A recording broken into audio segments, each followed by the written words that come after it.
నమస్తే, నేను మీ కుప్ప పద్మిని. ఇన్నాళ్ళు మీ సపోర్ట్ ని నాకు అందిస్తూ, మీ ప్రేమని నాకు అందిస్తున్న ప్రతి ఒక్కరికి కృతజ్ఞతలు. ఇప్పుడు చూడబోతున్న ఈ వీడియో కూడా ఖచ్చితంగా మీకు ఉపయోగపడుతుంది. లైక్, షేర్ అండ్ సబ్స్క్రైబ్ చేసి మీ ఇష్టాన్ని అలాగే మీ సపోర్ట్ ని నాకు అందించండి. అలాగే ఈ వీడియో పట్ల మీ అభిప్రాయాన్ని కమెంట్ సెక్షన్ లో కమెంట్ చేసి నాకు తెలియజేయండి. నమస్తే, వెల్కమ్ టు అవర్ ఛానల్. నేను పద్మిని. ప్రస్తుతంతో పాటు ప్రముఖ ఆధ్యాత్మికవేత్త, వాస్తు జ్యోతిష పండితులు శేషగిరిరావు గారు ఉన్నారు. మాట్లాడదాం. నమస్కారం అండి. బాగున్నారా? శేషగిరిరావు గారు, ఈ 21వ తారీఖు ఆదివారం అనంగ త్రయోదశి వ్రతంగా జరుపుకునేటటువంటి ఒక ప్రత్యేకమైనటువంటి తిథి ఉంది. అనంగుడు అయినటువంటి మన్మధుడు అనంగుడిని చేశాడు ఈశ్వరుడు. కామబాణాన్ని ఎవరి మీద పడితే వాళ్ళ మీద వేయకూడదు కదా, 1000 మంది కదా అని చెప్పి పార్వతీదేవి ఏకంగా విశ్వనాథుడి మీదే వేస్తే ఎలాగా? అయితే ఆయనకు మాత్రమే కనిపించే విధంగా కూడా వరం ఇచ్చాడు. అంటే రతిదేవికి మాత్రమే కనిపించే విధంగా శివుడు వరం ఇవ్వటం జరిగింది. ఆయన రతిదేవికి మాత్రమే మొత్తం శరీరం మొత్తం కనపడుతుంది. సో అయితే ఈ త్రయోదశిని డెఫినెట్ గా అది ఉంది అని అంటే ఖచ్చితంగా మనల్ని వినియోగించుకోమనే కదా శాస్త్రం మనకి పెట్టింది. సో ఎలా వినియోగించుకోవచ్చు ఈ అనంగ త్రయోదశి రోజుని? తప్పకుండా. ఎందుకంటే మన్మధుడు అంటే ఇప్పుడు మనం మామూలుగా ఏంటంటే శృంగారానికి ఒక ఐడియల్ గా తీసుకోవాలంటే మన్మధుడు అని చెప్తాం. సో ఇక్కడ ధర్మార్థ కామ మోక్షాలు అన్నాం. సో అంటే ఈ కామం అనేది ధర్మంగా సాగినప్పుడు అది కూడా మోక్షానికి అర్హమవుతాం అనేది ఉంటుంది. అందుకని కామిగాక మోక్షగామి కాడు అనేది మనకు నానుడి. సో అయితే ఇక్కడ కామం ఉన్నప్పుడు ఏంటంటే అది ఆకర్షణ. ఎప్పుడైనా సరే కామం అంటే ఆకర్షణ. అంటే కామం అంటే కేవలం భార్య భర్తల మధ్య ఉండే ఒక శారీరక సంబంధం అనేది కామం కాదు. ఏదైనా సరే మనిషికి ఉండే దాన్ని కామం అనే అంటే కామ్యం. కామం. సో అందుకని ఇక్కడ శివుడు మనకి ఆ రూపంలో ఆయన దహనం చేసినప్పటికీ కూడా ఏదైనా సరే ఈ కామం ఎక్కువైన కొద్దీ, అది ఏ రకమైన కోరిక ఎక్కువైన కొద్దీ కూడా మనిషి సుఖం అనేది తగ్గిపోతుంది. సో ఇక్కడ ఇవాళ మనం దీన్ని ప్రస్తుత సమాజంలోకి తీసుకున్నప్పుడు ఏంటంటే ప్రతి ఒక్కరికి ఆర్థిక అన్వేషణలోకి వచ్చేప్పటికి ఏంటంటే ఈ కుటుంబ బంధాన్ని మెయింటైన్ చేయడం అనేది కష్టం అవుతుంది. సో దానివల్ల ఏంటంటే ఇంట్లో నేను చెప్పేది ఏంటంటే ఇవాళ ఎస్పెషల్లీ ఇలా భార్యాభర్తలు సఫర్ అవుతున్నారు. అంటే అది ఫిజికల్ డ్యామేజ్ అవ్వచ్చు, మెంటల్ డ్యామేజ్ అవ్వచ్చు. సో దానివల్ల భార్యాభర్తల మధ్య ఉండవలసిన బంధం అనేది, దాంట్లో ఉండే మాధుర్యం అనేది మనం అనుభవించలేకపోతున్నాం. కొంత ఎడం వచ్చింది అనుకున్న వాళ్ళు వినియోగించుకోవచ్చు ఈ రోజుని. తప్పకుండా. తర్వాత రెండోది ఏంటంటే ఏదైనా సరే అకారణంగా చిన్న చిన్న వాటికి, అంటే ఇప్పుడు సపోజ్ మనం చిన్న వాటిని పెద్దవి చేసుకుని కూడా దెబ్బలాడుకోవటం అనేది. ఎందుకంటే ఈ దెబ్బలాట అనేది ఎందుకు పెరుగుతుందంటే వాళ్ళు అలసిపోయి ఒక రకమైన అసహనానికి గురి అవుతున్నారు. అదొక ప్రాబ్లం ఉంది.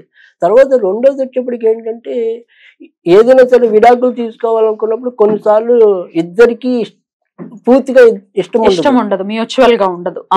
ఒకసారి భార్య అయ్యో నేను ఉండాలనుకుంటాను, లేదా ఒకసారి భర్త నేను ఉండాలి ఆమెతో అనుకుంటాడు. సో అలాంటి వాళ్ళందరికీ కూడా ఇప్పుడు నేను చెప్పబోయే రెమెడీ ఉపయుక్తంగా ఉంటది. అంటే విడాకుల కోసం ఎవరైతే కొంత ఆ రకంగా ఎవరో ఒకరి వైపు నుంచి ఈ రకమైన ప్రాబ్లం ఉన్న వాళ్ళు కానీ, లేదా ఇంట్లో ఇలా భార్యాభర్తల మధ్య ఏదో రకమైన ఈ సమతుల్యత దెబ్బతింటం కానీ, ఇలాంటి వాటన్నిటికీ కూడా ఒక బెస్ట్ రెమెడీ అనేది నేను చెప్పడానికి ఈ అనంగ త్రయోదశిని ఉపయోగించుకుంటున్నాను. సో ఈ అనంగ త్రయోదశి సరే వ్రతం చేయటం అనేది అదొక పద్ధతి అనుకోండి. అంటే ఇప్పుడు ఈ చైత్ర మాసంలో ఏంటంటే మనకి వివిధ దేవుళ్ళన్నీ కూడా దవనక పూజ అని ఉంటుంది. దవనారోపణాలు విశేషంగా జరుగుతుంటాయి. అంటే ఇక్కడ తర్వాత వచ్చేది మనకి వేసవి కాలం అనేది కాబట్టి ఈ గ్రీష్మ ముందే దేవుళ్ళని మనం శాంతి చేసుకుంటే తర్వాత మనకి కూడా శాంతి లభిస్తుంది అనేది ఒక రకమైన ఆచారం అనేది ఉంది. సరే ఇప్పుడు ప్రస్తుతానికి అయితే నేను ఆచారాల జోలికి వెళ్ళకుండా స్ట్రైట్ గా విషయాల్లోకి వచ్చేయటం అనేది చెప్తాను. సో ఇది ఎప్పుడు చెయ్యాలి అంటే కనుక ఇదే రోజు చైత్ర దశి నాడు మొదలెట్టి తర్వాత ఇదేదైతే పౌర్ణమి ఉంటుందో దాన్ని కూడా కొంతమంది దాన్ని మళ్ళీ మదన పౌర్ణమి అని కూడా అంటారు, ఈ చైత్ర పౌర్ణమి. సో ఈ 3 రోజులు విశేషంగా చేయాల్సి ఉంటుంది. కానీ అసలు మళ్ళీ ఇది చైత్ర వైశాఖ పౌర్ణమి దాకా మనం కంటిన్యూ చేయాలి. ఇప్పుడు నేను ఏదైతే చెప్పానో అన్ని రోజులు చేయాలి. కుదరని పక్షంలో సో అది ఇప్పుడు కుదరని పక్షంలో ఇందాక చెప్పాను మొదటి 3 రోజులు, అంటే త్రయోదశి నుంచి మళ్ళీ ఈ పౌర్ణమి నాడు మనం దాన్ని సమాప్తం చేసుకుంటాం. కానీ ఓపిక ఉన్న వాళ్ళు అయితే కనుక దాన్ని వైశాఖ పౌర్ణమి దాకా కూడా తీసుకెళ్తే ఇంకా మంచిదే. అంటే ఇక్కడ ఎప్పుడైనా సరే అంటే మనకి ఒక్కొక్క రోగం టైఫాయిడ్ జ్వరానికి పచ్చం ఒక రకంగా ఉంటుంది, సో మామూలు వైరల్ ఫీవర్ కి పచ్చం అనేది ఒక రకంగా, అన్నిటికీ డోలాలో వేసుకుంటా అంటే కుదరదు. సో అందుకని ఇక్కడ ఏంటంటే ఒకసారి సమస్య పెద్దది జటిలము ఉన్నప్పుడు ఏంటంటే కొద్ది రోజులు చెయ్యాల్సి వస్తుంది. అది వారి యొక్క సమయానుకూలతను బట్టి ఫాలో అవటమే తప్ప మరి మామూలుగా అయితే మనం చెప్పగలిగేది అది. సో ఇక్కడ మనం మొదట ఎప్పుడు కూడా నాకున్న అలవాట్లు ఏంటంటే ఒకటి మనం సంప్రదాయబద్ధంగా వెళ్ళి పూజించడం అనేది ఒకటి, సో అది ఒక మంత్రం అనుకోండి. రెండోది వచ్చేప్పటికి తేలిగ్గా ఉండే శ్లోకం లాంటిది లేదా గాయత్రి అనుకోండి. మూడోది వచ్చేప్పటి స్విచ్ వర్డ్. సో ఇది ఎవరు తోచిన విధంగా వాళ్ళు చేయటం అనేది ఉంటుంది.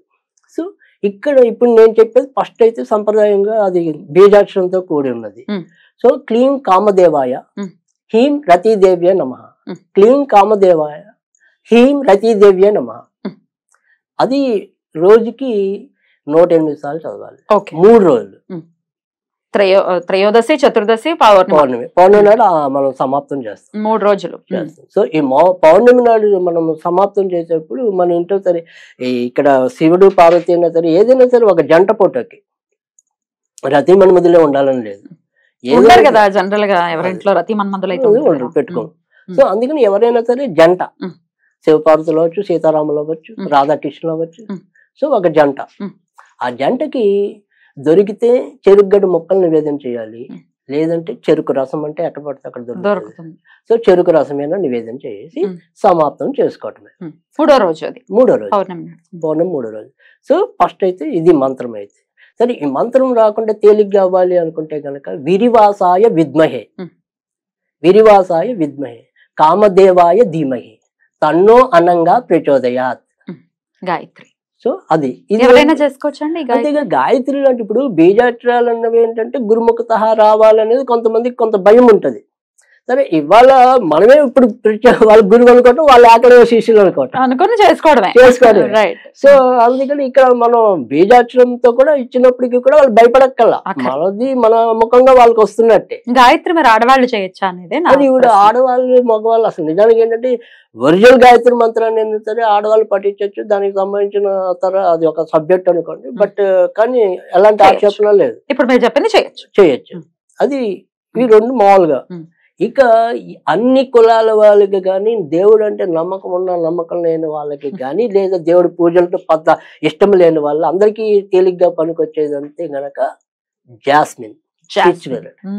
జాస్మిన్ మల్లె పువ్వు యాక్చువల్ గా అయితే, కానీ జాస్మిన్ జాస్మిన్ అనుకుంటూ ఉండాలా అంతే. జాస్మిన్ అన్నది ఎలా అనాలి అంటే గనక ఇది మన కుడి చేతి మధ్య వేలు కింద గ్రీన్ కలర్ తో 999 అనే అంకె వేయాలి.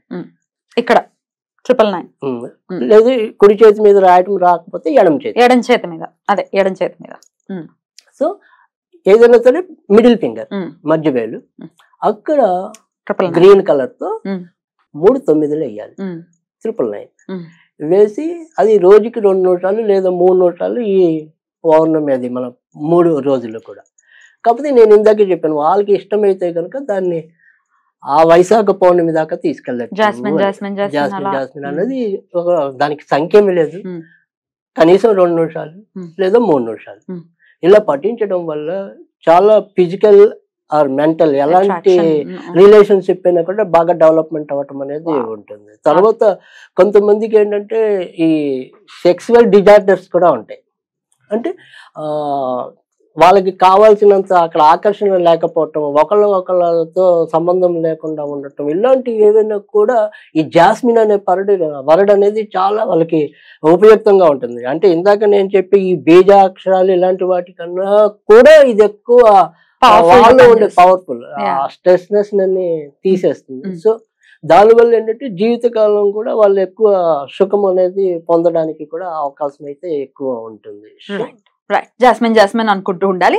రైట్ అండి, ఇందాక చెప్పిన 2 మంత్రాలు రెండింటిని చేసుకుంటూ ఉండాలా 108 సార్లు? ఏదో ఒకటైనా పర్వాలేదు, ఏదో ఒకటైనా పర్వాలేదు. సో అది అలాగే ఇందాక మనం చెప్పిన ఆ 2 కాకపోయినా జాస్మిన్ అన్నదైనా చాలు. రైట్, జాస్మిన్ కి అయితే ఇంకా ఎలాంటి విధి విధానాలు ఏం అవసరం ఏం అవసరం లేదు. అలా చదువుతుంది జాస్మిన్ జాస్మిన్ జాస్మిన్ జాస్మిన్ అనుకోవటం, అదే అప్పుడు మన మైన్ అవుతుంది. Right right. సుఖం అనేది మైన్ అవుతుంది. డెఫినెట్లీ డెఫినెట్లీ చక్కగా చెప్పారండి. కొన్ని భార్యాభర్తల మధ్య ఉండేటటువంటి కొన్ని ఇష్యూస్ బయట ఎవరికి చెప్పుకోలేరు, అది ఇబ్బందిగా అనిపిస్తుంది. కన్న తల్లిదండ్రులకైనా కూడా తల్లికైనా చెప్పుకునేటువంటి పరిస్థితుల్లో ఉంటారు, ఎవరిని అడగాలో తెలియదు. అలాంటి పరిస్థితుల్లో జాస్మిన్ చాలా ఉపయోగపడుతుంది అని అంటున్నారు. అద్భుతం అండి. అయితే భార్యాభర్తల మధ్య సమస్య అంటే మరి ఇద్దరు చేయాల్సి ఉంటుందా, ఏ ఒక్కరు చేసినా కూడా పర్లేదు? ఎవరు ఒక్కరు చేసినా చాలు. సో మనకి కావాల్సిందల్లా ఏంటంటే ఎవరు బాగున్నా ఇద్దరు బాగుంటారు. కరెక్ట్. ఎవరో ఒకరు చేసినా ఇద్దరు బాగుంటారు. రైట్. ఖచ్చితంగా ఒకరు చేసినా చాలు. మంత్రాలు అయితే పీరియడ్స్ టైంలో చేయకూడదు, కానీ జాస్మిన్ చేసుకోవచ్చు. దీనికి పీరియడ్స్ సంబంధం లేదు, జాస్మిన్ కి అయితే పర్వాలేదు. రైట్, చేసుకోవచ్చు. అది ఎలాంటి టైంలో అయినా చేసుకోవచ్చు. తర్వాత వచ్చేప్పటికి ఏంటంటే పర్టికులర్ గా అంటే ఏదైనా పలానా ప్లేస్ లో కూర్చొని చదవాలా అనేది ఏదైనా ఉంది అని అనుకున్నాం అనుకోండి. సో ఇక్కడ ఖచ్చితంగా మనకి ఏంటంటే ఎప్పుడైనా సరే జాతకాల ప్రకారం చూసినప్పుడు ఏంటంటే ఏదైనా సరే శుక్రుడు కుజుడు కలయికలోనే కరెక్ట్ సుఖాలు ఉంటాయి. సో ఆ ఇద్దరు కలయిక అంటే ఒకటి మనం దక్షిణలో కూర్చుని ఉత్తరాన్ని చూడటం అనేది ఒకటి, లేదా దక్షిణాగ్నేయంలోనే మనం కూర్చోవటం ఒకటి. సో అది కూడా దక్షిణాగ్నేయమైనా అక్కడ కుజుడు శుక్రుడు కాంబినేషన్ వస్తుంది. మళ్ళీ తూర్పు ఆగ్నేయం అంటే రాదు. దక్షిణాగ్నేయంలో కూర్చుంటే కనుక ఖచ్చితంగా మీకు కుజుడు కవర్ అవుతారు, శుక్రుడు కవర్ అవుతారు. సో ఆ రకంగా కూర్చుని చేయగలిగే వీలు సౌలభ్యం ఉన్న వాళ్ళు అలా కూడా చేసుకుంటే మరింత మంచిది అవుతుంది. ఒకవేళ ఇది ఈ వీడియో లేట్ గా చూసారు, మరి మళ్ళీ ఎప్పుడు చేసుకోవాలండి అని అంటే మీ సమాధానం? రైట్. ఎందుకంటే మనం అది కూడా తెలుసుకోవటం అనేది మంచిది. అంటే ప్రతిసారి ఒకవేళ ఇప్పుడు మనం మిస్ అయితే మళ్ళీ సంవత్సరం దాకా ఉండదాన్ని బాధపడే వాళ్ళు కొంతమంది ఉంటారు. సో ఇలాంటి వాళ్ళు చేయవలసింది ఏంటంటే సరే ఎప్పుడైనా సరే భరణి నక్షత్రం కానీ, పుబ్బా నక్షత్రం కానీ, పూర్వాషాఢ నక్షత్రం కానీ, శుక్ర నక్షత్రాలు, మొగశిర నక్షత్రం కానీ, ధనిష్ట నక్షత్రం కానీ, చిత్తా నక్షత్రం కానీ, ఇది మంగళవారం కానీ శుక్రవారం కానీ ఇవి ఉన్నప్పుడైతే మరింత మంచిది. అలాగే అప్పుడే పౌర్ణమి కూడా వస్తే ఇంకా మంచిది. సో ఈ నక్షత్రాలు అయితే కంపల్సరీ. ఇందాక చెప్పినట్టు ఇవి మంగళవారాలు శుక్రవారాలు లేదా పౌర్ణమి నాడు వస్తే వాళ్ళు ఇంకా అదృష్టం. సో అలా చూసుకుని మొదలెడితే కనుక ఇందాక మనం చెప్పిన పద్ధతిని, అంటే ఇప్పుడు సపోజ్ వీళ్ళు ఒక మంగళవారం భరణి నక్షత్రం నాడు మొదలెట్టారు అనుకుందాం ఉదాహరణకి. సో అక్కడి నుంచి దగ్గరలో పౌర్ణమి ఉంటే పౌర్ణమి దాకా కొనసాగించడం, లేదంటే మళ్ళీ తిరిగి ఆవృతం మళ్ళీ భరణి నక్షత్రం వస్తుంది కదా 27 రోజులు 27 అప్పటిదాకా చేసుకుంటే సరిపోతుంది. బ్యూటిఫుల్. అయితే చిత్తా నక్షత్రం అని చెప్తున్నారు కాబట్టి ఇది చైత్ర మాసం కాబట్టి పౌర్ణమికి చిత్తా నక్షత్రం ఉంది. ఒకవేళ లేట్ గా చూస్తే ఆ రోజు మొదలు పెట్టుకోవచ్చు. రైట్. అంతేనండి? అంతే, తప్పకుండా. రైట్. అది కూడా మంగళవారం వచ్చింది. అది కూడా మంగళవారం వచ్చా? బాబా సూపర్. కాంబినేషన్ మళ్ళీ కాంబినేషన్స్ వచ్చాయి, చక్కగా వినియోగించుకుందాం.